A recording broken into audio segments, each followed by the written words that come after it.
I'm Jason Scherer, driver of the Fox Racing number 76, Nitto Tires and Rubicon Express. We're out here at Johnson Valley for the 2015 King of the Hammers. Yesterday they had the power hour with all the top drivers from last year's race, and we went out there and qualified.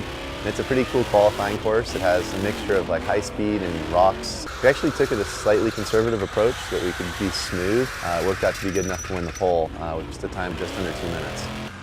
I took this car out. It was really good because we did end up having a little issue. So we pulled it all apart, came back in here, we diagnosed the problem. The guys on this team are awesome. I know for sure that if we hadn't had the red line oil in here, this thing was gonna be seized up. And so the crazy side effect is we dropped some temperature in the engine from having it happen, and I'm like, wow, that's really interesting. But obviously the red line kept it together, which kind of blows my mind that that could even be possible, but it is. So we got lucky. It's nice to have good partners like them to help us with this.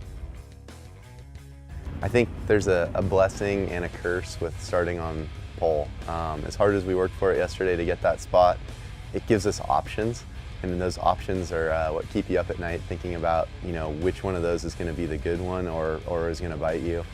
Unlike many races, there's 2 different ways to run the race course, and you have to do one of each.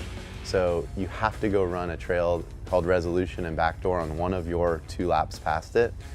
It seems very easy at face value to say, well, just go stay out in front in the desert and run the whole thing. The problem is by the time you get there, there could still be a gaggle of people in there, and now you're sitting there waiting while the race leader is pulling away because he went and ran it. It's tough to figure out what the right plan is, and it kept me up a little bit last night, but I know that I'm going to go out there, look at the race course, and figure out which way to go and see if we can get this car on the podium. Yeah!